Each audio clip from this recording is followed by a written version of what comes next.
Hello everyone. तो आज मैं आपके सामने some basic concept of chemistry पे लेक्चर नंबर 6 लेके आया हूं। आज मोल कॉन्सेप्ट का लास्ट लेक्चर है। आप अगर इस लेक्चर को देखने से पहले प्लीज आप लेक्चर नंबर 4 और 5 देख लीजिएगा, ताकि आज के लेक्चर में आपको ज्यादा प्रॉब्लम ना हो। फिर भी आज के लेक्चर में मैं बेसिक से लेके पूरा लास्ट हर तरह के क्वेश्चंस जो मोल कॉन्सेप्ट पे बन सकते हैं वो मैं आपको करवाने जा रहा हूं, ठीक है, जिससे आपका बेस बहुत अच्छा स्ट्रांग हो जाएगा।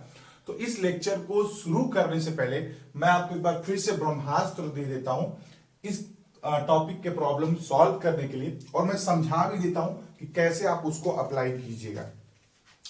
तो जब कभी भी क्वेश्चन में आपसे ये पूछा गया हो कि आप बताइए कि नंबर ऑफ इलेक्ट्रॉन कितना है, या आपसे पूछा गया हो कि आप ये बताइए कि नंबर ऑफ प्रोटॉन कितना है, या आपसे ये पूछा गया हो नंबर ऑफ न्यूट्रॉन, या फिर नंबर ऑफ एटम, या फिर नंबर ऑफ मॉलिक्यूल। आज हम लोग इसी टॉपिक पे पूरा डिटेल में काम करने वाले हैं। हो सकता है कि लेक्चर थोड़ा सा बढ़ा जाए, लेकिन हर तरह के प्रॉब्लम मैं आज आपको सॉल्व करवा दूंगा। ये टॉपिक आपका अच्छे से क्लियर हो जाएगा। पता है आपको क्वेश्चन में जब भी ये देना, कोई भी स्टेटमेंट हो, कितना भी बड़ा स्टेटमेंट हो, मैं आज करवाऊंगा आपको, जब भी आपको ये सब देना, तो ये सब निकालने से पहले सबसे पहले आप किसकी मदद लीजिएगा? एक तो खुद की तो लेना ही है, लेकिन सबसे पहले आप लिखिएगा यूनिटरी मेथड।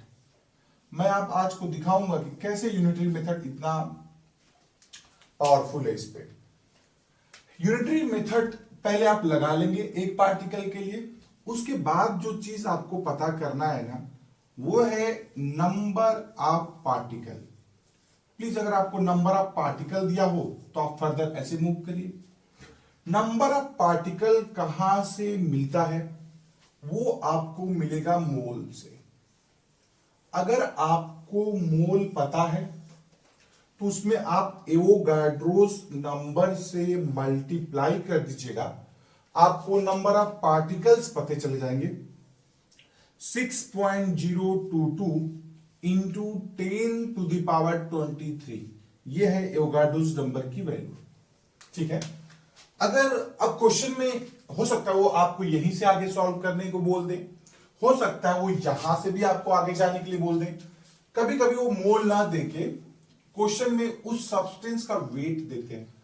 एक बात याद रखिएगा कि आज मैं जो भी क्वेश्चन आपको सॉल्व करा रहा हूं, वो सारे क्वेश्चंस आज मैं डिस्क्रिप्शन में लिंक दूंगा, उसमें क्लिक करोगे आप लिंक पे तो आपको पीडीएफ मिल जाएगा। तो जो मैं क्वेश्चंस करा रहा हूं वो भी, और लेक्चर नंबर 4 और 5 उसके भी क्वेश्चन उसमें है, तो आप बहुत अच्छी प्रैक्टिस कर सकेंगे। ये बात weight of the substance in gram, ये बात प्लीज आप याद रखिएगा। कभी कभी वो क्या करते हैं कि मिलीग्राम देते हैं, कभी कभी वो क्या करेंगे आपको टन दे देंगे, ठीक है, या किलोग्राम में दे देंगे। तो आप थोड़ा सा दिमाग में ये बात रखिएगा कि मोल निकालते समय wait of the substance always should be किसमें, ग्राम में होना चाहिए, ये आप थोड़ा याद रखिएगा। फिर अगर एटम है तो आप एटॉमिक वेट का हेल्प लेते हो, नहीं तो आप मॉलिक्यूलर वेट ले लीजिएगा, ठीक। ये कभी कभी वो इस टॉपिक की बात, इसमें इस टॉपिक की पूरी बात मैंने लेक्चर नंबर 4 में की थी। एक दूसरा तरीका भी मैंने आपको बताया था लेक्चर नंबर 5 में, काफी क्वेश्चंस भी कराए थे मैंने। एसटीपी एंड एनटीपी की बात की थी मैंने कहा था कि जब भी आपको क्वेश्चन में एसटीपी और एनटीपी दे, आपने क्या लिखना है वहां पे, 1 mole of the substance, gaseous substance is equal to 22.4 litre. पहले तो आप ये लिख लीजिएगा, उसके बाद आपके प्रॉब्लम अपने आप सॉल्व हो जाएंगे। ये लेक्चर 1 में, सॉरी, मोल कॉन्सेप्ट का फर्स्ट पार्ट में और सेकेंड पार्ट में हमने इसमें डिटेल पे काम किया था।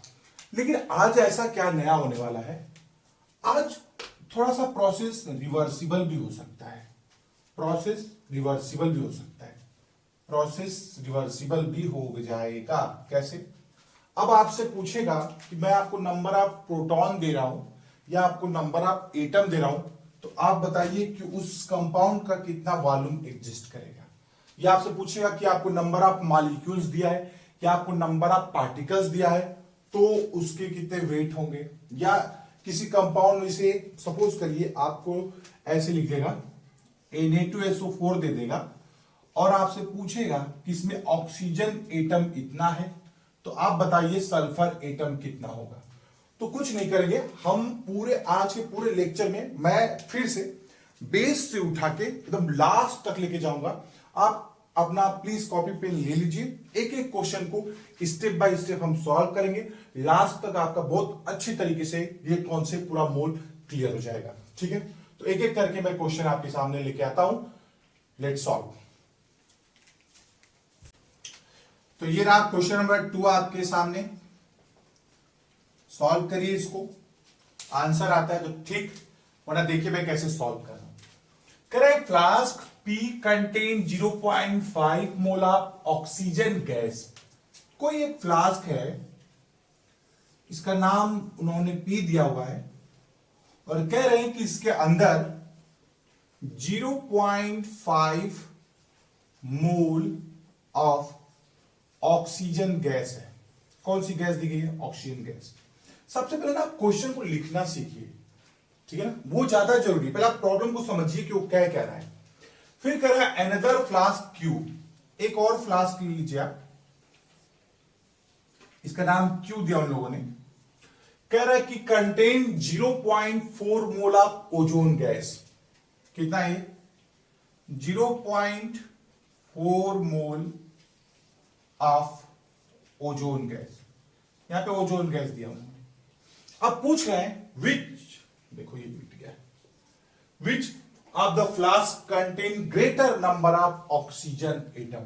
क्वेश्चन में आपसे क्या पूछा है कि किसमें ज्यादा नंबर ऑफ ऑक्सीजन एटम है। मैंने आपको क्या बोला था, जब भी आपको नंबर ऑफ एटम या मॉलिक्यूल कुछ भी पूछे, सबसे पहले आप यूनिटरी मेथड का हेल्प लीजिए। कुछ नहीं करना, पहले जो प्रोसेस है प्लीज आप उसको फॉलो करिए, आंसर आएगा। एक ऑक्सीजन जो मॉलिक्यूल है उसमें कितना एटम? 2 oxygen atom. ठीक, अच्छा, अब एक तो हो गया, यूनिटरी मेथड हो गया। अब नंबर ऑफ पार्टिकल्स चाहिए, वो तो नहीं दिया है, क्या दिया है? मोल दिया है। तो अगर मुझे नंबर ऑफ पार्टिकल चाहिए होगा तो हम किसकी हेल्प लेंगे? मोल। कितना है? 0.5 इंटू एवोगाड्रोस नंबर से मल्टीप्लाई कर दीजिए। ठीक, अब एक पार्टिकल में 2 ऑक्सीजन एटम, तो इतने सारे पार्टिकल में नंबर ऑफ ऑक्सीजन एटम कितना हो जाएगा? बोलिए जरा। 2 इंटू 0.5 इंटू Na, क्या होगा ये? 1 Na। सिमिलरली उसके लिए भी करिए। यहां पे एक ओजोन मॉलिक्यूल में कितना ऑक्सीजन एटम? 3 ऑक्सीजन एटम हो गए। ठीक, अब इसके नंबर ऑफ पार्टिकल्स कितने होंगे? इसमें जो आपका नंबर ऑफ पार्टिकल कितना होगा? बोलिए जरा। इसमें जो नंबर ऑफ पार्टिकल होगा, मोल इंटू एवोगाड्रो। बहुत डिटेल में मैंने इस पर काम किया था लेक्चर नंबर 4 और 5 में। तो यहां पे कितना हो जाएगा? अब एक में 3, सो टोटल कितना हो जाएगा? 0.4 इंटू 3 इंटू Na, कितना हो गया ये? 1.2 Na। ठीक है, इसको आप आगे पीछे लिख दीजिए, नहीं तो आप कंफ्यूज मत होइएगा। 3 0.4, ठीक है, क्योंकि 3 पार्टिकल और total number of particle 0.4 into Na, कितना आया ये? 1.2। क्या दिख रहा है आपको? यहां पे 1 Na और यहां पे 1.2। कौन से फ्लास्क में ज्यादा है? क्यू में। यही इसका आंसर भी है। क्लियर है आपको? ठीक है, नेक्स्ट क्वेश्चन कर देते हैं।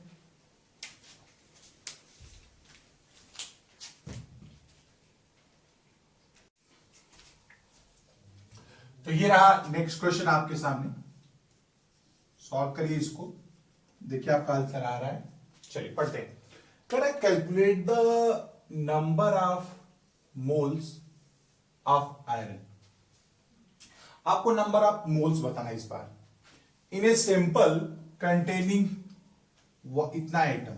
अब ध्यान सुनिए, पहले आप मोल से पार्टिकल्स निकालते थे, पार्टिकल से नंबर ऑफ एटम पता करते थे। अभी सिस्टम उल्टा हो गया। एटम से आपको क्या निकालना है? मोल निकालना है। सेम तरीका, सेम प्रोसीजर, पहले आप देखिए। एक बात बताइए, यूनिटरी मेथड, अगर यहां से आपको एक चीज निकालना पड़ेगा तो आप देखिएगा, मान लीजिए आयरन का पार्टिकल ही होगा, तो आयरन को तो आप Fe से रिप्रेजेंट करते हो, ऑक्सीजन गैस बोलता है तो आप O2 से रिप्रेजेंट करते हो, आयरन तो आप ऐसे रिप्रेजेंट करोगे। तो अगर मैं आयरन का आपको एक पार्टिकल दूं तो इसमें एटम भी एक ही होगा, एक पार्टिकल में एक एटम होगा, मतलब मैं जितना नंबर ऑफ पार्टिकल्स निकालूंगा उतना ही नंबर ऑफ एटम होगा। यहां से लिख सकता हूं कि number of particle will be equal to number of atom. अच्छा अब हमको पता है कि अगर 6.022 into 10 to the power 23 particle अगर आयरन के होंगे, पार्टिकल ऑफ आयरन, तो मैं उसको क्या लिख सकता हूं? 1 मोल लिख सकता हूं, क्योंकि एक मोल में इतने नंबर ऑफ पार्टिकल्स होते हैं, बस उसको रिवर्स कर दिया, उल्टा कर दिया। तो जो पार्टिकल ऑफ आयरन है वह इक्वल टू एटम हो सकता है, तो मैं क्या इसको एटम लिख सकता हूं? जी हां, लिख सकता हूं। तो 6.022 10 power 23 atom of iron that is equal to 1 mole. तो एक पार्टिकल में कितना? 1 by 6.022 into 10 to the power 23। कितने आपको एटम दिए गए? इतने सारे एटम है। कितने सारे एटम? 1.0 10 to the power 22। क्या हो जाएगा? 22 10 पावर 23 इंटू 1.0 22 दिया है आपका। आप इसको सॉल्व कर लीजिएगा, 6 10 1, तो ये आपका आंसर आ जाएगा। सिंपल। तो मैं आपको स्टेप बाय स्टेप सॉल्व करा रहा हूं। जब आप सीख जाओगे ना, जब पूरा आप स्टेप बाय स्टेप सीख जाओगे, तो उसके बाद आप स्टेप से स्टेप स्किप करना भी सीख जाओगे। ठीक है, तो मैं बेसिक पे काम कर रहा हूं, बेसिक चीजों पे ही बात कर रहे हैं। ठीक है, नेक्स्ट क्वेश्चन। तो ये रहा नेक्स्ट क्वेश्चन आपके सामने। एक एक करके मैं थोड़ा सा लेवल ऊपर करते चला जा रहा हूं। यार इजी क्वेश्चंस आप बुक से खुद से भी कर लेते हो, और टीचर भी करवाते हैं आपको, अच्छे क्वेश्चंस भी वो करवाते हैं। तो मेरा मेन एजेंडा जो है वो हर तरह के क्वेश्चन आपको आपके सामने रखना, ताकि हर तरह के क्वेश्चन की आपकी प्रैक्टिस हो, बेस आपका तगड़ा हो जाए, ताकि जब मैं एंट्रेंस के लिए वीडियो बना रहा हूं तो उस समय आपको ऐसा ना हो कि ये चीज हमको नहीं पता, तो मैं उस पर और ऊपर लेवल की बात करूंगा। ठीक है, चलिए इस क्वेश्चन को सॉल्व करते हैं। पहले कह रहा कि what is the number of molecule. पता है हर बार, इस बार आपसे नंबर ऑफ मॉलिक्यूल पूछ रहा है, और हर बार आपसे एटम इलेक्ट्रॉन प्रोटॉन दे रहा है। मैं बोला भी था शुरू में कैसे होगा। ऑफ CO2, CO2 के कितने नंबर ऑफ मॉलिक्यूल्स होंगे, ये हमारा क्वेश्चन मार्क है। Contain 8 gram of oxygen. अच्छा 8 ग्राम ऑफ ऑक्सीजन मतलब O2। अच्छा एक बात देखा जाए तो सपोज कि मैं इसका 1 मोल ले लूं। अगर इसका मैं 1 मोल लूं तो इससे तो यही समझ में आता है कि ये किससे बना होगा? 1 मोल कार्बन से बना होगा और 1 मोल O2 से बना होगा, नॉट ऑक्सीजन। अगर ऑक्सीजन एटम होता तो 2 मोल होता। ठीक, तो मैं ऐसा लिख सकता हूं क्या कि अगर 1 मोल O2 हो हमारे पास तो मैं 1 मोल CO2 प्रोड्यूस कर सकता हूं। 1 मोल O2 हो तो हम 1 मोल CO2 प्रोड्यूस कर सकते हैं। ज्यादा यार बस तुमको आना चाहिए यार, कैसे भी करके तुम्हारा कॉन्सेप्ट क्लियर होना चाहिए। ठीक है, तो अब मैं पता करता हूं। अब देखो, अगर एक मोल ये हो, 1 मोल O2 हो तो 1 मोल CO2 होगा। तो मोल पता किया जा सकता है, which contain 8 gram of oxygen. Mole निकालना इजी हो गया। कैसे? मोल क्या होगा? Weight of the substance in gram by its, चूंकि पूरे की बात कर रहे हैं तो मॉलिक्यूलर वेट। वेट कितना दिया है 8 और एक ऑक्सीजन का 16 तो 2 का 32, कितना हो गया 8 चौको 32, 0.25। मतलब अगर मैं इसके 1 मोल O2 में 1 मोल CO2 तो 0.25 मोल O2 में सब ऑफ कोर्स 0.25 मोल क्या हो जाएगा CO2 हो जाएगा। क्लियर है। इसके बाद क्या निकालना है नंबर ऑफ मॉलिक्यूल्स, आपको पता ही है। जब आपको मोल पता चल गया तो एवोगाड्रोस नंबर 6.023 इंटू 22 भी चलेगा 10 टू द पावर 23 क्या होगा 25 का 25 को 25 का 125 तो 25 का 25 150 तो अप्रोक्सीमेटली देखिए आ गया है। मैं सिर्फ इसकी बात कर रहा हूं, इसको देख के ही मैं फाइनल कर रहा हूं, ये आंसर आ जाएगा। ठीक है 25 6 150 कैलकुलेशन आपकी एक्चुअली क्या होता है कि हिंदी मीडियम से पढ़ा हूं मैं 11 12 हिंदी मीडियम में ही है, तो 11 12 9 10 सब हिंदी मीडियम पढ़ाओ तो मैथ्स का कैलकुलेशन हिंदी में ही थोड़ा तगड़ा है। ठीक है। अच्छा एक बात तुम्हें और बताऊं, मैं इस प्रॉब्लम को एक और तरीके से सॉल्व कर सकता हूं आपके लिए। होता है 25 4 100 6 150 तो हो गया। पता है इसको मैं एक तरीके से और कर सकता हूं, वो कैसे, जैसे मान लो आप सपोज करो कार्बन डाइऑक्साइड है CO2 है ना, तो कार्बन डाइऑक्साइड अगर वेट से वेट देखा जाए O2 तो एक बात बताओ CO2 का मॉलिक्यूलर वेट कितना होता है 44, कार्बन का 12 और 2 का 32 44, तो ऑक्सीजन कितना होता है वहां पे 32। मतलब अगर CO2 का 44 है तो O2 का कितना होगा 32 होगा। तो अगर ऐसा लिखा जाए कि O2 32 अगर O2 का हो तो CO2 का कितना होगा 44। तो अगर इसका 1 ग्राम हो, ग्राम ले लीजिए, अगर मिलीग्राम हो तो मिलीग्राम लीजिए, ग्राम के टर्म में लीजिए। अगर इसका 1 ग्राम O2 हो तो 44/32, क्लियर 44/32। और कितना बोल रहा था क्वेश्चन में 8 ग्राम, तो अगर 8 ग्राम O2 हो तो 44/32 इंटू 8 4 11 है ना, 8 चौको 32 4 और 11 चौके 44 मतलब 11 ग्राम आपको CO2 मिला। वेट मिल गया, नंबर ऑफ मॉलिक्यूल्स निकालना है, वेट से क्या आता है मोल, तो मोल ऑफ CO2 क्या होगा weight of CO2 bye its molecular wait कितना है 44। अगेन देखिए 1 कितना है 1/4 दैट इज इक्वल टू 0.25 मोल आ गया। मोल आ गया तो पार्टिकल कैसे निकालिएगा, मोल आ गया उसमें एवोगाड्रो नंबर से आप मल्टीप्लाई कर दिए 10 पावर 23 25 का 150, मैं सिर्फ इसको काउंट करके बोल रहा हूं तो 1. So simple. ठीक है, तो आपको जो भी तरीका सही लगे आप उससे सॉल्व कर सकते हैं। ठीक है, नेक्स्ट क्वेश्चन की बात करता हूं मैं, तो ये रहा नेक्स्ट क्वेश्चन आपके सामने। अच्छा क्वेश्चन नहीं है, चलिए मैं सॉल्व करता हूं। कह रहा है कि the electric charge on 1 electron is 1.602 10 to power -19। मतलब इलेक्ट्रिक चार्ज एक का हाउ मेनी चार्ज, क्या इस क्वेश्चन में आपसे नंबर ऑफ इलेक्ट्रॉन पूछा है, नहीं, how many charge present on 0.1 mole of Cu+2, कितना चार्ज मौजूद है इस पे +2। क्वेश्चन में आपसे नंबर ऑफ इलेक्ट्रॉन नहीं पूछा है, क्या पूछा है कितना चार्ज प्रेजेंट है, कितना चार्ज प्रेजेंट है +2। एक Cu+2 पे कितना चार्ज मौजूद है +2।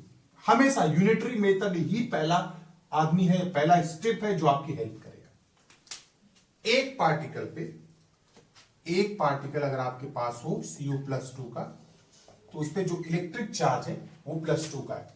How much charge present in 0.1 मोल। तो अब हम पता कर लेते हैं कि 0.1 में कितना नंबर ऑफ पार्टिकल है। तो नंबर ऑफ पार्टिकल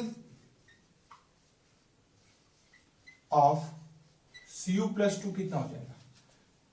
0.1 मोल दिया है क्वेश्चन में, आपको मोल दिया है। बड़ा क्वेश्चन और भी बड़ा कर सकता था, आपको यहां पे वेट दे देता, तो वेट से फिर मोल निकालते, फिर मोल से particle into Na, number of particles पता चल गए। एक पार्टिकल पे कितना इलेक्ट्रिक चार्ज है? +2 का। तो इतने सारे पार्टिकल में टोटल चार्ज कितना हो जाएगा? 0.2, सॉरी 2 इंटू, पूरा लिख देता हूं वरना तो बोलेंगे कहां से लिख दिए। 0.1 into that is 0.2 Na and that is equal to 0.2 faraday. अच्छा, ऐसा क्यों? ऐसा इसलिए क्योंकि 1 इलेक्ट्रॉन इक्वल टू 1.6, वहां पे लिखा है 0.2 इंटू 10⁻19 कूलम। तो 1 मोल में कितने इलेक्ट्रॉन? 1 मोल इलेक्ट्रॉन कितने हो जाएंगे? 6.022 इंटू 10⁻23। तो चार्ज ऑफ 1 मोल इलेक्ट्रॉन कितना हो जाएगा? दिस मल्टीप्लाई दिस, मतलब 1.602 इंटू 10⁻23 इंटू Na, और ये अप्रोक्सीमेटली 96500 होता है, जिसको हम लोग 1 फैराडेज भी बोलते हैं। मतलब charge of 1 mole electron is known as 1 faraday. तो टोटल चार्ज कितना था? 0.2 Na। तो Na की जगह क्या लिख सकता हूं मैं? Na मतलब 1 मोल का, 1 मोल का चार्ज कितना है? 1 फैराडे। तो इतने मोल का 0.2 इंटू F। क्लियर है? Next question. तो इस क्वेश्चन को आप सॉल्व करिए, देख लीजिए। अगर आपका आंसर ये आता है तो आप नेक्स्ट क्वेश्चन पे चले जाइए, अदरवाइज देखिए कैसे मैं सॉल्व कर रहा हूं। कह रहा है cylinder of compressed gas contain nitrogen and oxygen. तो कभी कभी क्वेश्चन में आप जब पढ़ते हो ना, तो नाइट्रोजन, ऑक्सीजन, हाइड्रोजन लिखा होता है। तो आप क्वेश्चन में पहले देख लीजिएगा क्या वो एटम लिख रहे हैं या गैस लिख रहे हैं। तो गैस का मतलब मॉलिक्यूलर फॉर्म में है वो, तो ये हो गया आपका N2 NO2, oxygen gas. In the molar ratio, इनका जो रेशियो है, मतलब number of moles of nitrogen by number of moles of oxygen, that is equal to 3:1। ये लिखा हुआ है, ये आपको दिया है। जो कुछ भी आपको दिया है पहले लिख लीजिए। इफ द सिलेंडर कंटेन्स इतना ग्राम ऑफ ऑक्सीजन, तो वेट ऑफ ऑक्सीजन कितना दिया आपको? 2.5 इंटू 10⁴ ग्राम। आपसे क्या पूछ रहा है? What is the total mass of the gas in the mixture. मतलब कौन कौन सी गैस है यहां पे? नाइट्रोजन है, और कौन सी गैस है यहां पे? ऑक्सीजन है। इसका टोटल मास कितना होगा? ये क्वेश्चन मार्क है। कैसे सॉल्व होगा? क्या दिया है? वेट ऑफ ऑक्सीजन तो आपको पहले से ही दिया है। क्या नहीं पता है? Weight of nitrogen. कहां से वेट आ सकता है? अगर मुझे वेट ऑफ नाइट्रोजन निकालना, तो मैं सोचूंगा यार वेट कैसे? वेट लिखता हूं पहले।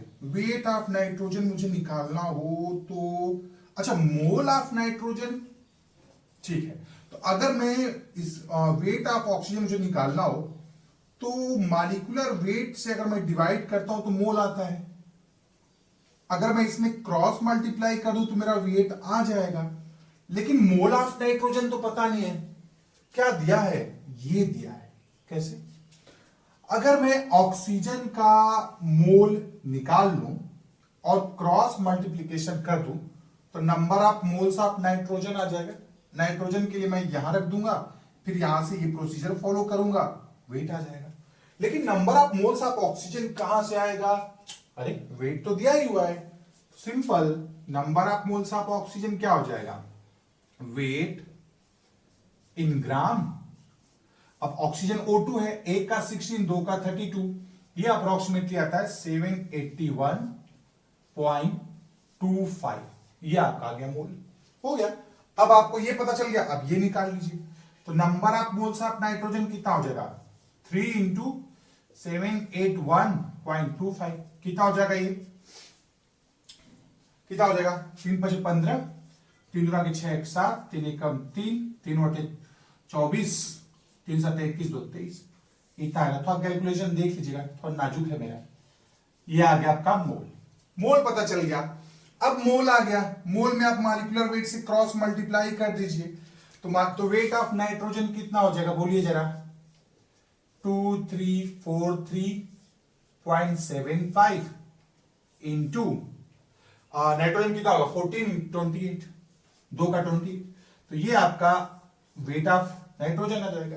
तो वेट ऑफ नाइट्रोजन आपको यहां से मिल गया, ये पता चल गया, और ये आपको पहले से पता है, दोनों आप जोड़ देंगे तो आपका ये आंसर आ जाएगा। क्लियर है? ठीक है, अब नेक्स्ट क्वेश्चन कर लेते हैं हम लोग।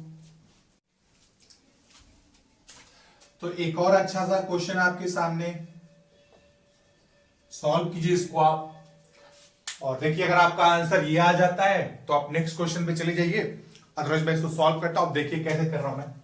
कह रहा है कि if Avogadro's number change this to this, यहां से यहां तक चेंज हो जाता है। अच्छा, what is the mass of 1 mole carbon atom? क्या लिखा है आपको? 1 मोल कार्बन एटम। अच्छा, 1 मोल मतलब मोल होता क्या है? मोल होता है wait of the substance in gram by atomic weight की बात कर रहे हैं, एटम है तो एटॉमिक वेट। तो कार्बन का एटॉमिक वेट कितना होता है 12। मोल कितना दिया उन लोगों ने 1 मोल।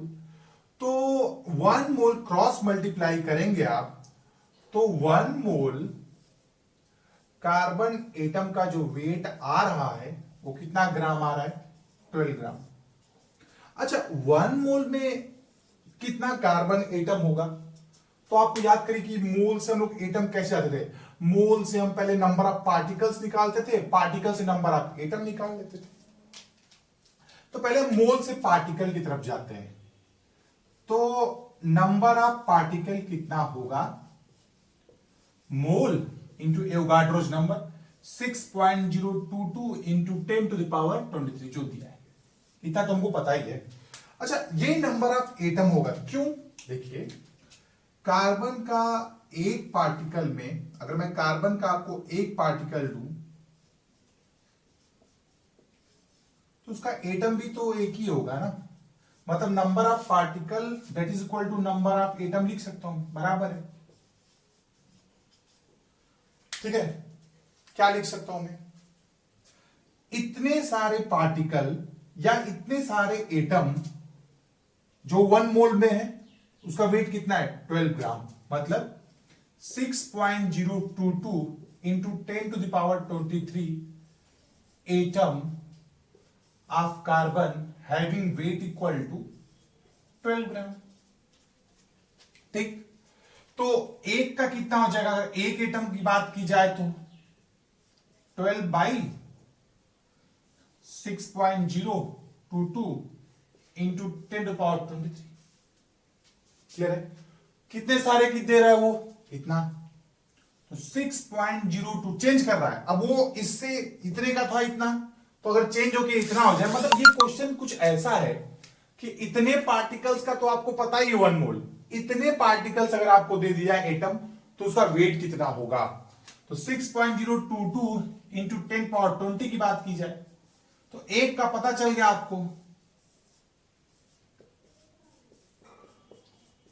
चेंज कर रहा है ये कितने में, इंटू 6.022 इंटू 10 पावर 20, ये चेंज होके ये हो गया, कितना हो जाएगा ये अप्रोक्सीमेटली 1.2 इंटू 10 पावर -2, खत्म। ठीक है, नेक्स्ट क्वेश्चन कर लेते हैं।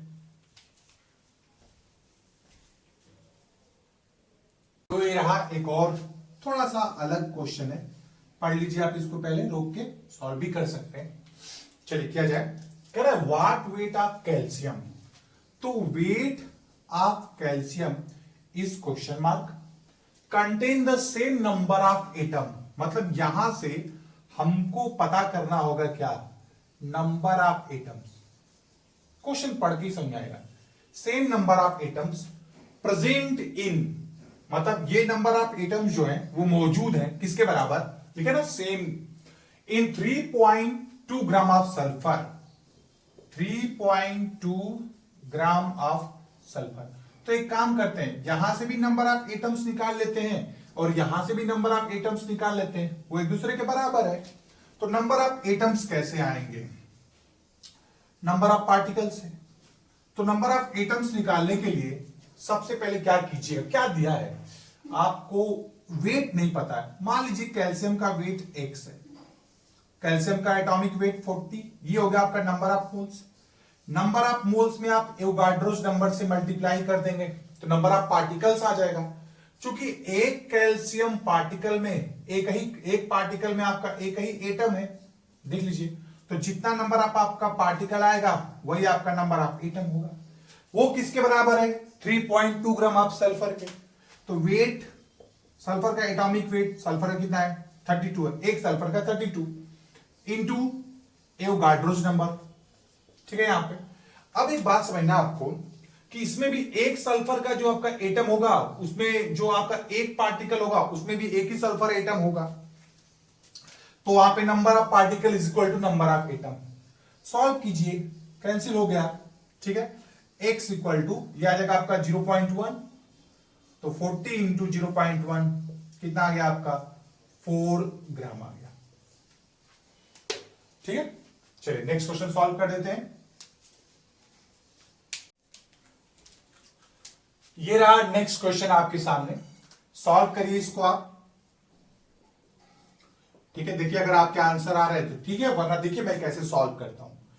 कह रहा है कि from 200 milligram of carbon dioxide, तो पहले तो आप कार्बन डाइऑक्साइड लिख लीजिए, कितना बोला है? 200 मिलीग्राम।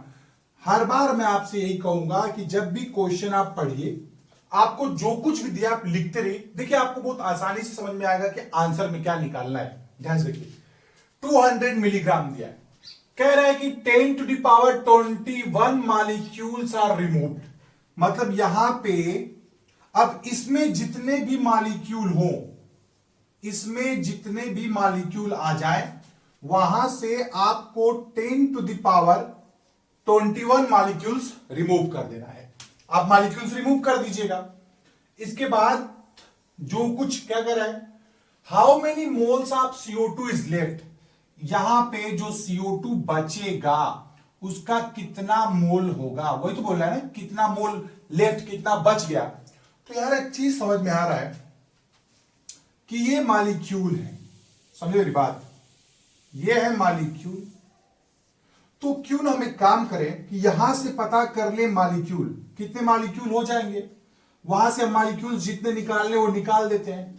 तो यहां पे जो लेफ्ट मॉलिक्यूल होगा वो पता चल जाएगा। भाई शुरू में आपके पास कितना मॉलिक्यूल है, ठीक, कितने मॉलिक्यूल निकाल दिए गए, अब जितने मॉलिक्यूल्स बचेंगे उससे हम क्या निकाल लेंगे? मोल निकाल लेंगे। मैंने आपको लेक्चर नंबर 4 और 5 में बात बोला भी था कि जो ये वाला लेक्चर होगा उसमें मिक्स्ड क्वेश्चन होंगे, मजा आ जाएगा आपको। देखिए कैसे, अब पहले इसका मॉलिक्यूल कैसे आएगा, बताइए कैसे आएगा मॉलिक्यूल। तो अगर आपको नंबर ऑफ मॉलिक्यूल निकालना है तो क्या कीजिएगा, मोल इंटू एवोगाड्रोस नंबर, ठीक है। क्या होगा मोल, बताइए। मोल वेट दिया है तो वेट इन ग्राम, मोल निकालते समय ये बात आप ध्यान रखिएगा, मैं आपसे ही कह रहा हूं, हमेशा याद रखिएगा कि ग्राम में ही होना चाहिए वेट। 200 मिलीग्राम है तो ग्राम में बदलिए, 10 to the power -3 by CO2 का मॉलिक्यूलर वेट, कार्बन का आपका हो गया 12 और ऑक्सीजन का 2 मिलके 32, ये हो गया 44 into Na 6.022 into 10 to the power 23। इसकी वैल्यू आपकी निकल के आती है कितनी? 2.74 इंटू 10 टू द पावर 21। पता चल गया आपको कितने मॉलिक्यूल है। अब कितने बच गए, 10 टू द पावर 21 माइनस कर दीजिए, मतलब लेफ्ट कितने हैं वो देख लिया जाए, कितना बच गया। तो इनिशियली कितना था, 2.74 इंटू 10 टू द पावर 21, ये तो आपने शुरू में निकाल लिया।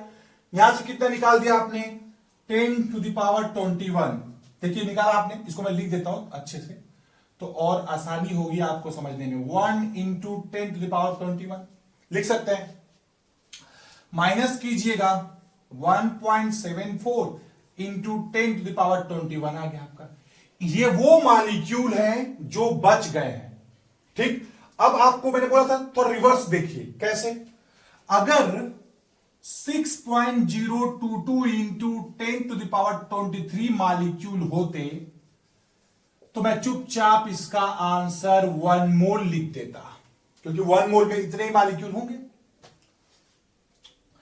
अब कितना बोल रहा है? अच्छा, एक मॉलिक्यूल में कितना हो जाता? 1/6.022 इंटू 10⁻20। अच्छा, मैं मॉलिक्यूल की बात क्यों कर रहा हूं? मैंने हमेशा आपको बोला था कि नंबर ऑफ पार्टिकल्स, तो यहां पे आपको देखिए CO2 के एक पार्टिकल में एक ही तो मॉलिक्यूल है ना, ये पूरा CO2 तो पूरा मिलके एक ही मॉलिक्यूल है। तो इसीलिए मैं यहां पे डायरेक्ट पार्टिकल की जगह क्या लिख दे रहा हूं? मॉलिक्यूल लिख दे रहा हूं। ठीक है, तो अब कितने में चाहिए मुझे? 1.74 इंटू 10⁻21 में चाहिए। तो क्या कीजिएगा, ऐसे लिखिएगा, यहां पे मैं लिख देता हूं इसको 1/6.022 इंटू 10⁻23 इंटू, इसे मल्टीप्लाई कीजिए 1.74 इंटू 10⁻21। जब आप इसको सॉल्व कीजिएगा तो आपका मोल निकल के चला आएगा कितना? ये होगा आपका आंसर, ये आपका आंसर निकल के चला आएगा। क्लियर मेरी बात? तो ये हो गया एक अच्छा क्वेश्चन। ठीक है, चलिए नेक्स्ट क्वेश्चन सॉल्व कर लेते हैं।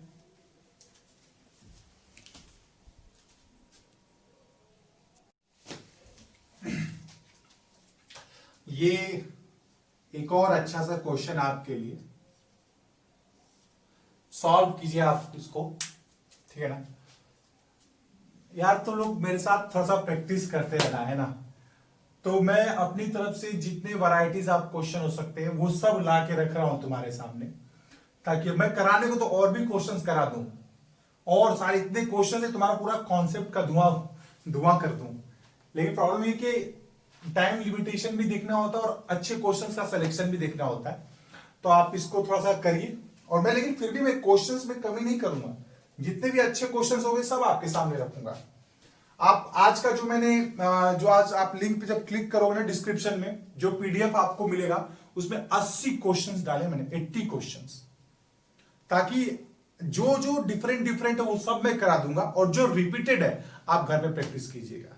ठीक है, तो ये है, बस आपके पढ़ाई में या आपके कॉन्सेप्ट में किसी भी प्रकार का कोई कमी नहीं आना चाहिए। ठीक है, मैं पूरी कोशिश करूंगा कि हर स्टूडेंट जो वो हर बच्चा जिसको ये मतलब ये वीडियो देख रहा हो उसको पूरा कॉन्सेप्ट अच्छे से समझ में आए। मैं अपनी तरफ से पूरी कोशिश करूंगा। चलिए सॉल्व करते हैं इसको। The density of water at room temperature is, तो पहले लिख लीजिए हर बार की तरह, डेंसिटी ऑफ वाटर क्या बोलिए?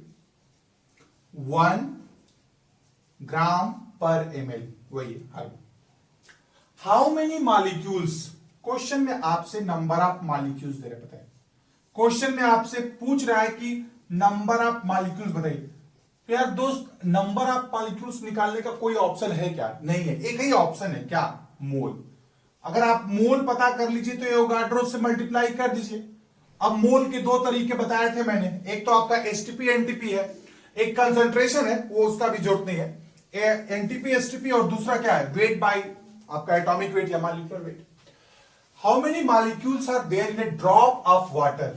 एक ड्रॉप में इट्स वॉल्यूम इज इतना, आपको उस ड्रॉप का वॉल्यूम दिया है, नंबर ऑफ मॉलिक्यूल्स बताना है, क्या वॉल्यूम दिया है? 0.05 ml। लो यार, मोल चाहिए, एसटीपी एनटीपी दिया नहीं है, wait of the substance in gram by its molecular wait, water दिया है तो वाटर का मॉलिक्यूलर वेट तो अपने को पता है, एवोगाड्रोस नंबर की वैल्यू पता, जो जो पता वो तो लिखो। लिख लिया यार, वेट नहीं पता है, वॉल्यूम दिया है, क्या समझ में आ रहा है? डेंसिटी क्या होता है? ये weight by volume, weight by volume, क्या समझे? वेट वॉल्यूम, आप ये ग्राम में एमएल में है, तो अगर मैं इसको एमएल में रखता हूं तो ये ग्राम में आएगा, एमएल में कितना? 0.05 ml, तो वेट कितना आ गया? 0.05 ग्राम। सो सिंपल, बस ये तो चाहिए था आपको। देखिए 0.05 by 18 हो गया इंटू एवोगाड्रोस नंबर कूल। आप आराम से इसमें मल्टीप्लाई कर दीजिएगा, आंसर आ जाएगा 1.68 इंटू 10⁻21। ठीक है, हो गया। चलिए नेक्स्ट क्वेश्चन सॉल्व करते हैं।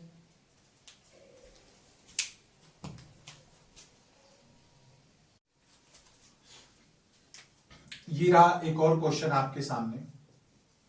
अच्छा क्वेश्चन है ये, आप ट्राई करिए।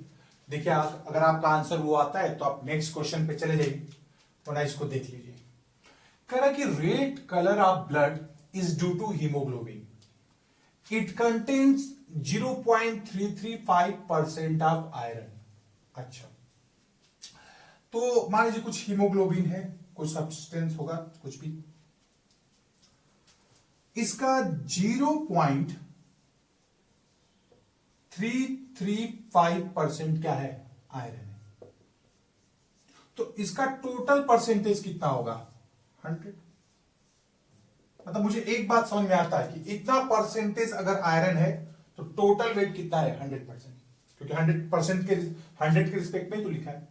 4 atom of iron is present in 1 molecule. तो जो आप ये मॉलिक्यूल देख रहे हो ना, इसमें कितने एटम है आयरन, 4 एटम आयरन है।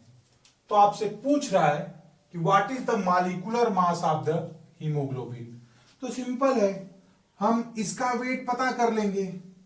अगर इसका वेट पता कर ले तो जैसे इन दोनों में रिलेशन है 0.335 का, वैसे इसका और इसके पूरे वेट में रिलेशन होगा। कैसे, देखिए क्या लिख सकता हूं, 0.335 पार्ट ऑफ आयरन कितने में कंट्रीब्यूट कर रहा है, आप ये पूरा जीरो जो पार्ट ऑफ आयरन है कितने में कंट्रीब्यूट कर रहा है, 100 पार्ट में।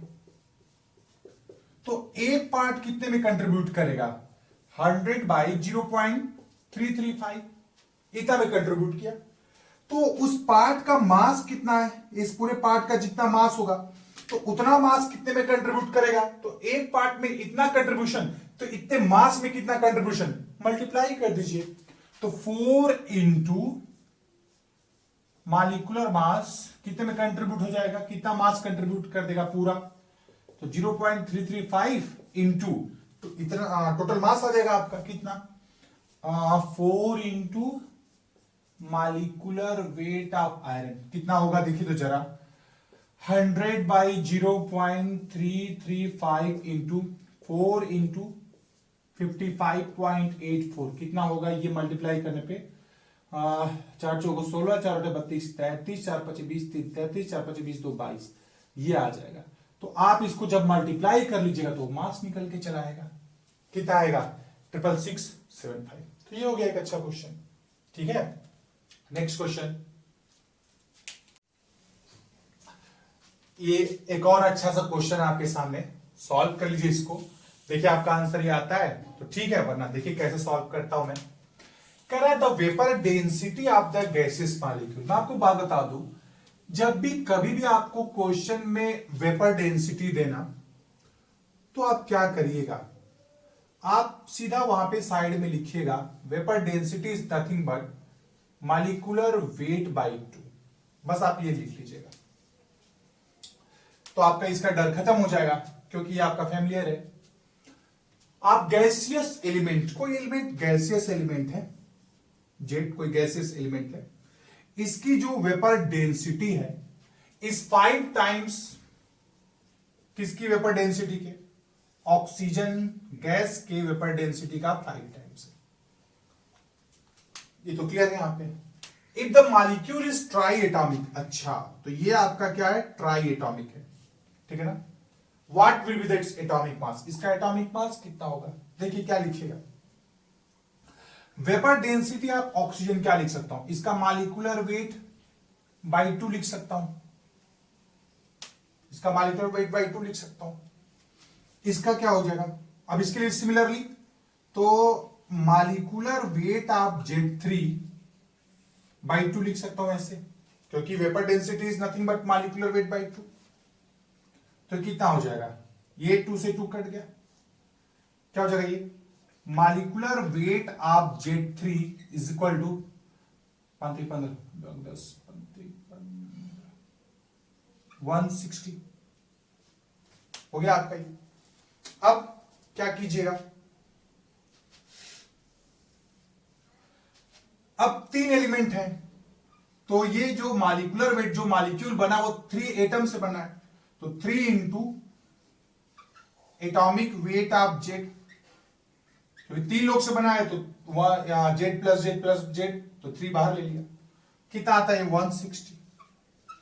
तो यहां से एटॉमिक वेट ऑफ जेड कितना आ जाएगा बताइए जरा, 160/3 कितना आता है 53.33 हो गया। ठीक है, नेक्स्ट क्वेश्चन कर लेते हैं।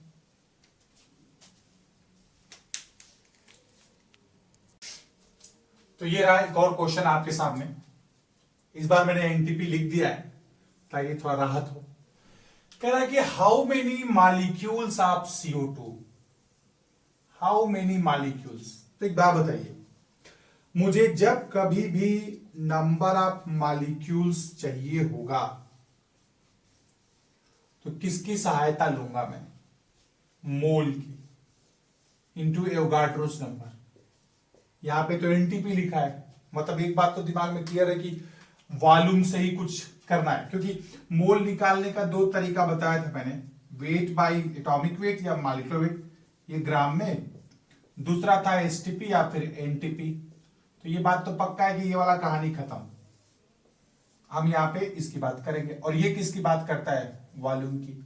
मैंने बोला भी था आपको 5th लेक्चर में, कभी भी क्वेश्चन में अगर आपको एनटीपी लिख के दे तो तुरंत लिखिए 22.4 litre of the substance, gaseous substance is equal to 1 mole. पहले तो हम ये लिख लेंगे, जो पता है वो तो लिख लो, बाद में तो देखते रहेंगे। Present in 1 litre of air, चलो अच्छी बात है, बोल दिया, वॉल्यूम का नाम ले लिया, क्या बोल रहा है 1 litre of air, 1 litre of air containing 0.03% volume, या containing 0.03% बाई वॉल्यूम भी लिख सकता था। ठीक है, तो क्या है इसका मतलब, इसका मतलब क्या है, इसका मतलब है कि वॉल्यूम ऑफ द, कौन सी गैस है CO2, volume of the CO2 by volume of the total air इस कितना 0.03%, मतलब बाई 100। इसका सिंपल मतलब यही है।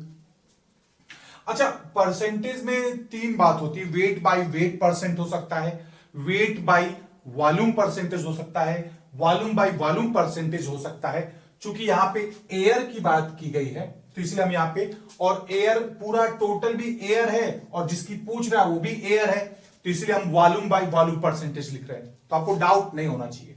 और वेट बाय वेट परसेंटेज में अगर आपको डाउट हो ना, तो मेरा जो इस चैप्टर का लास्ट जो वीडियोस आने वाला है, बाद में आएंगे कंसंट्रेशन के, उसको देख लीजिएगा, आपका कंसंट्रेशन अच्छे तरीके से क्लियर होगा।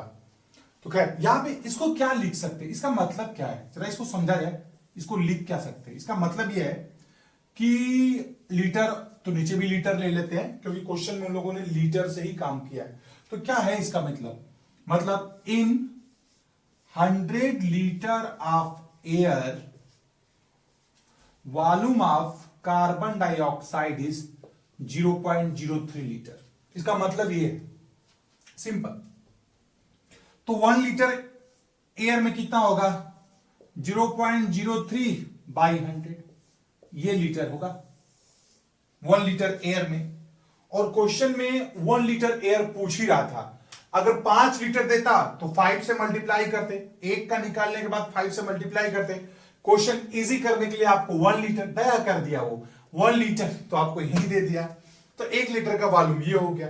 तो सिंपल एसटीपी पे 22.4 लीटर इज 1 मोल, तो 1 लीटर का कितना हो जाएगा बताइए जरा, 1/22.4 कितने का निकालना है आपको, इतने का, इतने CO2 का, वो सब्सटेंस CO2 है, तो 0.03/100 लीटर में कितना हो जाएगा 1/22.4 इंटू 0.03/100। सॉल्व कर लीजिएगा, आपका कितना आता है तो ये तो आपका मोल निकल के चला आया। क्या निकल के आएगा? मोल। भाई इतने लीटर आप CO2 में 1 मोल, तो इतने में इतना, तो इतने लीटर में कितना होगा? ये आ गया, तो ये आपका मोल आ गया। अब इस मोल में आप Na से मल्टीप्लाई कर दीजिएगा, मतलब कितना लिखिएगा? 1/22.4 इंटू 0.03/100 इंटू Na 6.022 इंटू 10⁻23। ये कितना निकल के आ जाएगा आपका? वो आपका आंसर लिखा है 8.07 इंटू 10⁻18। क्लियर है? ठीक है, नेक्स्ट क्वेश्चन सॉल्व कर देते हैं।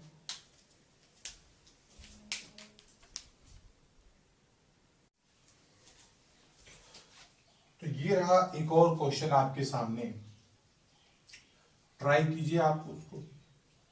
ठीक है, देखिए सॉल्व करते हैं इसको।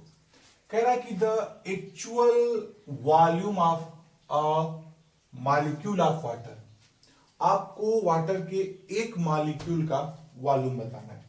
मतलब volume of 1 molecule of water, ये आपको क्वेश्चन मार्क है। ठीक है, तो पहले फर्स्ट वाला पार्ट करते हैं, फिर सेकंड करेंगे। दूसरे में आपसे रेडियस पूछ रखा है। पहले अगर दूसरे में क्या पूछा? Radius of water molecule. तो अगर रेडियस पूछा है आपसे और ये बोल रहा है कि वो स्फेरिकल शेप है, तो वॉल्यूम निकल जाए तो स्फेयर का क्या होता है? वॉल्यूम कितना होगा? 4/3 पाई आर क्यूब। तो अगर वॉल्यूम पता चल जाए तो आर आ जाएगा, तो इजी है। तो क्या बात, ये क्वेश्चन खड़ा हो रहा है, मॉलिक्यूल वॉल्यूम ऑफ 1 मॉलिक्यूल कैसे आएगा? इस क्वेश्चन में एक हिंट आपको दिया है, डेंसिटी। देखिए, अच्छा उसको भी अगर नहीं समझ सको आप तो कैसे समझते हैं हम? क्वेश्चन में आपसे मॉलिक्यूल की बात की गई है ना, मॉलिक्यूल की। तो अगर कभी भी आपको नंबर ऑफ मॉलिक्यूल निकालना हो तो क्या करते थे आप? मोल इंटू एवोगाड्रोस नंबर, जो दिया है मैं उससे बताने की कोशिश कर रहा हूं। इसको एक और 2 तरीका सॉल्व कर सकता हूं मैं, लेकिन मैं बेसिक से बात कर रहा हूं। तो अगर आपको मोल निकालना हो तो एक तो मैंने आपको बताया था कि आप एनटीपी और एसटीपी का यूज कर सकते हैं, जो कि यहां पे फायदेमंद नहीं है। क्यों फायदेमंद नहीं है? क्योंकि यहां पे एसटीपी एनटीपी की बात नहीं की। दूसरा है हमारा वेट बाय मॉलिक्यूलर वेट, ये हमारे कुछ काम का हो सकता है। कैसे? क्योंकि क्वेश्चन में आपको डेंसिटी ग्राम कुछ लिख के दिया हुआ है, याद है? तो डेंसिटी से क्या फायदा होगा? डेंसिटी आपको दिया है 1 ग्राम पर centimetre cube, that is weight by volume. मैं क्या लिख सकता हूं कि 1 ग्राम जो वाटर है उसका जो वॉल्यूम होगा वो 1 सेंटीमीटर क्यूब होगा, क्योंकि यहां पे 1/1, मतलब 1 gram of water having the volume of 1 centimetre cube. Weight हमको पता चल रहा है कुछ, तो एक काम कर सकते हैं यार, अगर हमको 1 ग्राम का वॉल्यूम इतना है तो 1 ग्राम में कितने मॉलिक्यूल्स हम ये पता कर लेते हैं। तो जितने मॉलिक्यूल्स होंगे उतने मॉलिक्यूल का वॉल्यूम ये होगा, तो एक मॉलिक्यूल का वॉल्यूम निकाल लेंगे। ठीक है, तो पहले आप क्या निकालिएगा? पहले मोल पता कर लीजिए। तो मोल क्या हो जाएगा? Weight 1 gram by its molecular weight. ठीक, इतने मोल हो गए। अगर मॉलिक्यूल्स की बात कर देता, तो अगर मॉलिक्यूल की बात करता तो 1/18 मोल इंटू एवोगाड्रोस नंबर Na से मल्टीप्लाई कर देता, इतना मालूम। तो 1 ग्राम में इतने आपके क्या है? मॉलिक्यूल्स हैं। मतलब मैं क्या लिख सकता हूं इसको? क्या लिख सकता हूं कि 1/18 into Na molecule of water का volume, having volume 1 centimetre cube. तो एक Na का या फिर एक पार्टिकल का कितना हो जाता है? एक मॉलिक्यूल का, तो 1/18 Na हो जाता। क्या होता है? 18 ऊपर चला जाता। मैथ्स आपका स्ट्रांग है, ऊपर चला जाएगा। तो 18/6.022 इंटू 10⁻23, 3 पॉइंट कुछ है, 618 है तो 3 आता, लेकिन यहाँ पे 0.22 है तो थोड़ा सा 3 से कम आ गया, 2.99, तो ये आपका आ जाएगा 2.99 इंटू 10⁻⁻23।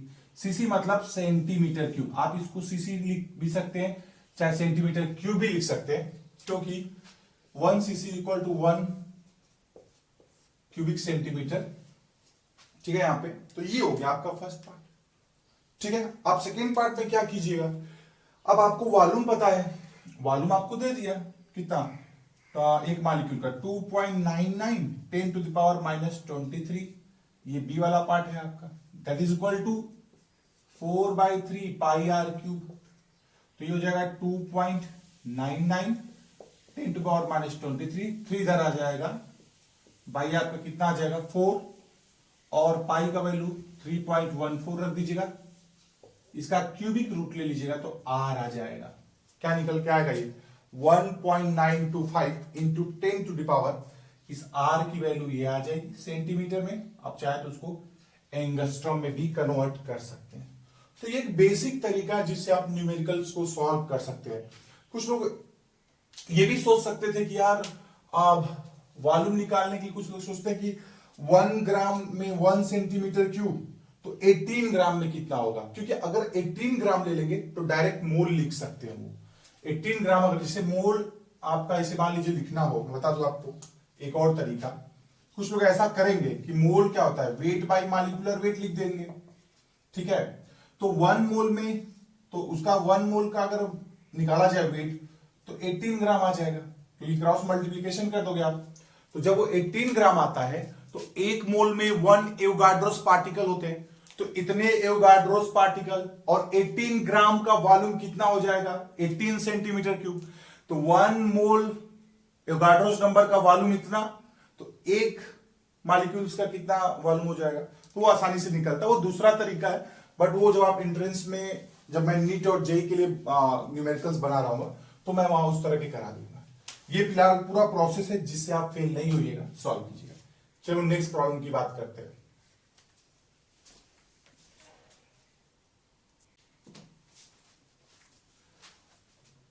ये रहा एक और अच्छा सा क्वेश्चन आपके सामने। ठीक है, आप सोच ही रहे होंगे कि आज ऐसा ऐसा क्वेश्चन कहां से आ रहा है।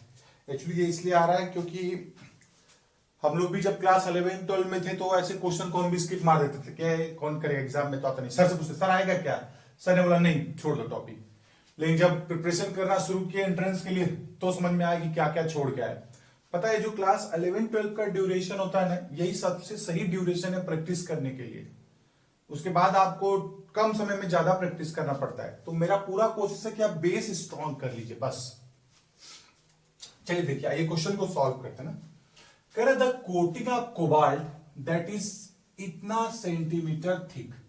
अच्छा थिकनेस, क्वेश्चन में कभी कभी ये सब जब लिखता है ना तो लोग देख के ही छोड़ देते हैं कि अरे क्या है थिकनेस विकनेस क्या दे रखा है, आधा तो यही छोड़ देंगे, नहीं नहीं नहीं छोड़िए छोड़िए छोड़िए।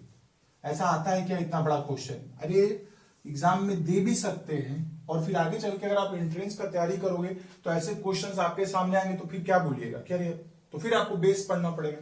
तो पहले से पढ़िए, डिपॉजिटेड, डिपॉजिटेड किसी एक प्लेट पे डिपॉजिट होता है, ठीक है ना, इस पे डिपॉजिट हुआ तो ये इस किसी प्लेट पे डिपॉजिटेड है, थिकनेस इज डिपॉजिटेड।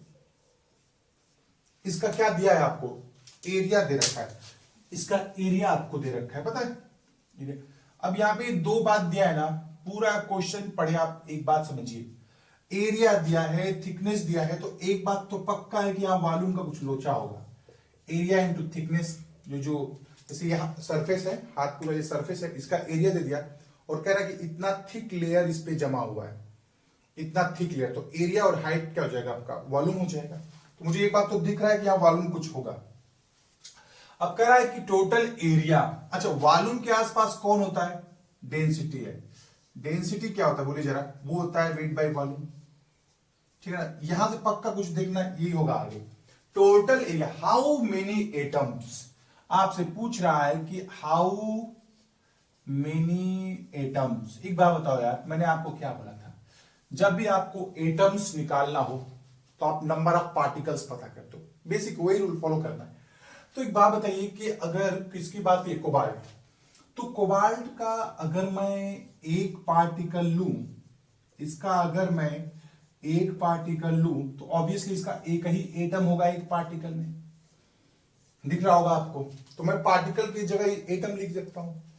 तो मैं क्या लिख सकता हूं कि number of particles that is equal to number of atom that is equal to mole into Avogadro's number.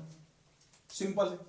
अब मोल कहां से आएगा, इस क्वेश्चन में कहीं भी एसटीपी एनटीपी की बात तो है नहीं, तो एक प्रोसीजर नहीं है, लेकिन क्या हो सकता है, weight by atomic weight, atom है तो आप एटॉमिक वेट ले लीजिए।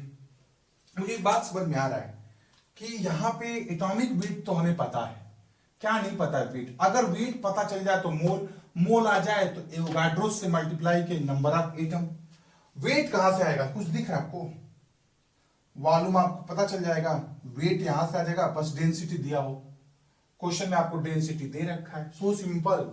क्या है, 8.9 ग्राम पर centimetre cube, weight by volume. अब वेट ग्राम में आ जाएगा तो वॉल्यूम किस में होना चाहिए, सेंटीमीटर क्यूब में, लेकिन आपको यहां पे एरिया इसमें दिया है तो चुपचाप सेंटीमीटर में बदलिए। तो एरिया अगर सेंटीमीटर में बदलिएगा तो 0.5 1 metre 100 centimetre that is 10 to the power 2। एक बार के लिए स्क्वायर है तो एक बार और लिखिएगा, सेंटीमीटर स्क्वायर कितना आ गया ये 0.5 into 10 to the power 4 centimetre square, ठीक है यहां पे। अच्छा, इसके बाद वॉल्यूम कैसे आएगा आपका, एरिया इंटू थिकनेस हाइट, तो क्या हो जाएगा 0.5 इंटू 10 टू द पावर 4 और ये सेंटीमीटर स्क्वायर हो गया, और आपकी थिकनेस दी रखी थी, क्या लिख सकता हूं इसको 0.005 सेंटीमीटर, तो टोटल कितना हो जाएगा centimetre square into centimetre cube, ये कितना निकल के आएगा 10 पावर -3 और -1 4, तो कैंसिल हो जाएगा इसके साथ 25 centimetre cube. 25 centimetre cube volume आ गया, क्रॉस मल्टीप्लाई कीजिए, क्रॉस मल्टीप्लाई कीजिएगा तो 8.9 इंटू 25, ये आपका आता है 222.5 ग्राम। कहीं ऊपर नीचे अगर डेसिमल या नंबर में अगर कुछ गड़बड़ हो तो कमेंट में शुरू मत हो जाना, देख लीजिएगा, प्रोसीजर यही है। वेट आ गया बेटे, वेट पता चल गया, आपका एटॉमिक मास दिया तो क्या आ जाएगा मोल, मोल में आप एवोगाड्रोस से मल्टीप्लाई कर नंबर ऑफ एटम, यही तो हमारा क्वेश्चन मार्क था। तो स्टेप बाय स्टेप मैंने सॉल्व किया, ठीक है। नेक्स्ट क्वेश्चन कर देते हैं। तो ये रहा एक और क्वेश्चन आपके लिए, सॉल्व कीजिए आप, इसको बड़ा इजी क्वेश्चन है, बहुत इजी। देखिए अगर आपका आंसर ये आ जाता है तब तो ठीक है, अभी मैं ये नहीं बोलूंगा कि इसके बाद नेक्स्ट क्वेश्चन पे चल जाइए, क्योंकि ये लास्ट क्वेश्चन है। और पूरा मैंने 80 क्वेश्चंस जो नीचे दे रखे हैं डिस्क्रिप्शन में, आप प्लीज उसको प्रैक्टिस करिएगा। जो कुछ भी डाउट रहेगा वो लाइव सेशन जब क्लास होगा तो आप उसमें पूछ सकेंगे, मैं आपको बता के जरूर दूंगा। कराने को यार मैं और क्वेश्चंस करा दूं, लेकिन वीडियो बहुत लंबा चला जाएगा, ठीक है। तो ये रहेगा लास्ट क्वेश्चन, आप इसको ट्राई कर लीजिए। चलिए देखा जाए। Suppose the element X and Y, X भी एक एलिमेंट है, एक्स एंड वाई, ठीक है, combines to form two compound, दो कंपाउंड, ऑब्वियसली दो कंपाउंड बनाता है, एक बनाता है x3y2 और एक बनाता है क्या xy2, दो कंपाउंड बनाए। कह रहा है कि 0.1 मोल ऑफ xy2, मतलब इसका अगर 0.1 मोल का वेट कितना है 10 ग्राम। मतलब एक बात समझ में आ रहा है क्या, मोल दिया है, वेट दिया है, क्या नहीं दिया है मॉलिक्यूलर वेट, वही कुछ होगा, मॉलिक्यूलर वेट से खेल होगा। सिमिलरली एंड 0.05 मोल, 0.05 मोल इसका दिया है, इसका वेट कितना दे रखा आपको 9 ग्राम। मतलब इसका भी मॉलिक्यूलर वेट और इसका भी मॉलिक्यूलर वेट नहीं पता है ना, दोनों का मॉलिक्यूलर वेट नहीं पता, उसी से कुछ होगा। कह रहा है कि what are the atomic masses of X and Y, so simple, यही पता था ये कुछ होगा, एक्स एंड वाई। यार तो मान लो ना x का a है और y का b है। भाई जैसे नाइट्रोजन का कितना होता है 14 होता है, हाइड्रोजन का 1 होता है, ठीक, कार्बन का 12 होता है, वही x का a है, y का b है, मान लिया। तो इस वाले के लिए जरा देखो तो क्या होगा। अच्छा, इसका तो मॉलिक्यूलर वेट कितना हो जाएगा, मॉलिक्यूलर मास कितना हो जाएगा, x का हो जाएगा a, जैसे नाइट्रोजन के आप लिखते हो ना अमोनिया, तो इसका कितना लिखते हो, नाइट्रोजन का डायरेक्ट 14 लिखते हो, तो सिमिलरली x का मैंने लिख दिया a, प्लस हाइड्रोजन का क्या लिखते हो आप, 3 हाइड्रोजन है और एक का 1, एक हाइड्रोजन का वेट कितना होता है 1। सिमिलरली y का कितना हो गया, y का हो गया 2 और y का कितना दिया b, हो गया सिंपल, जैसे ये है वैसे ये है। तो क्या हो जाएगा बोलिए जरा, mole, mole equal to weight by its molecular weight a plus 2b। क्या लिखा जा सकता है, यहां से नीचे लेके चले आइए, a plus 2b equal to 100 हो जाएगा। कैसे, 0.1 नीचे लेके आप आओगे तो 0.1 को हटाने के लिए दोनों ऊपर नीचे 10 से मल्टीप्लाई कर देना, तो ऊपर हो जाएगा 100 और 0.1 टू 10 1, वो लिखने का जरूरत नहीं है। ये इक्वेशन नंबर 1, ठीक। यहां देखिए सिमिलरली इसका क्या लिखिएगा, मॉलिक्यूलर वेट 3 इंटू ए प्लस 2 इंटू बी, क्या लिखिएगा देखिए जरा, 0.05 मोल, वेट कितना है 9 बाई इसका एटॉमिक मास कितना है 3, मॉलिक्यूलर वेट 2b। क्या लिखिएगा देखिए आप यहां पे, ये हो जाएगा 3a plus 2b equal to 9 by 0.05, 16 18 25 90 18। तो इसको क्या लिख सकते हो, पहले देख लो, इसको लिख सकते हैं 100 से मल्टीप्लाई करिए, 900 बाई 5, तो ये हो जाएगा आपका कितना 18 25 90 180 हो जाएगा क्या, ठीक है ना, ये हो जाएगा। तो अब इसके बाद क्या हो जाएगा, 2 का दे दिया आपको, अब दोनों को सॉल्व कर लीजिए, 3a प्लस 2b, ये इक्वेशन नंबर आपका 2, दैट इज इक्वल टू 180, और ये कितना हो जाएगा a plus 2b equal to 100। ये बहुत किए होगे तुम पहले भी, ठीक है, तो माइनस कर दीजिए, तो ये कट गया, ये जगह 2a इक्वल टू कितना हो गया 80, तो a इक्वल टू कितना आ गया 40। देखो 180 माइनस 180, a कितना आ जाएगा 40, और a की वैल्यू अगर आप यहां पुट कर दीजिएगा एक इक्वेशन में, मैं यहां लिख देता हूं, a का वैल्यू 40 लिख लीजिए, प्लस 2b इक्वल टू कितना दिया 100, तो ये हो जाएगा 2b इक्वल टू आपका हो जाएगा 100 माइनस 40 60, b कितना हो जाएगा 30। तो ये दोनों आंसर आपके निकल के चले, ये भी आंसर आ गया आपका और ये भी। एक बात बताइए, क्या मुझे इस क्वेश्चन में ये पॉइंट देखने का जरूरत था, नहीं था, क्यों, क्योंकि आपने बेस से प्रैक्टिस किया, आसानी से आपका ये हो गया। तो मेरा इस क्वेश्चन को देने का सिर्फ यही मतलब था कि आप बेस से प्रिपरेशन करते रहिए, आसानी से आप एग्जाम, बड़े एग्जाम के भी क्वेश्चन सॉल्व कर पाओगे। सो ये लेक्चर में सारे तरह के प्रॉब्लम्स हो सके मैंने करा दिए, और अब जो प्रॉब्लम आपको नीचे मिलेगा, जो डिस्क्रिप्शन में जो पीडीएफ है, वो क्वेश्चन आप ट्राई करेंगे तो आपसे हो जाएगा। अदरवाइज कभी लाइव सेशन में पूरा वीडियो पूरे 80 क्वेश्चंस करवा दूंगा। सो आप इसको अच्छे से प्रैक्टिस करते रहिए। नेक्स्ट लेक्चर आपको जल्दी मिलने वाला है। नेक्स्ट टॉपिक जो हम बात करने वाले हैं, इंपेरिकल फार्मूला और मॉलिक्यूलर फार्मूला पे। ये एक ऐसा टॉपिक है, बहुत सारे स्टूडेंट को दिक्कत होता है इसमें, तो उस पर भी हम अच्छे से डिटेल में काम करेंगे। वो भी टॉपिक क्लियर करके एक एक टॉपिक आपका क्लियर करते हुए आगे बढ़ेंगे। सो आज के लिए इतना ही। Thank you so much, enjoy.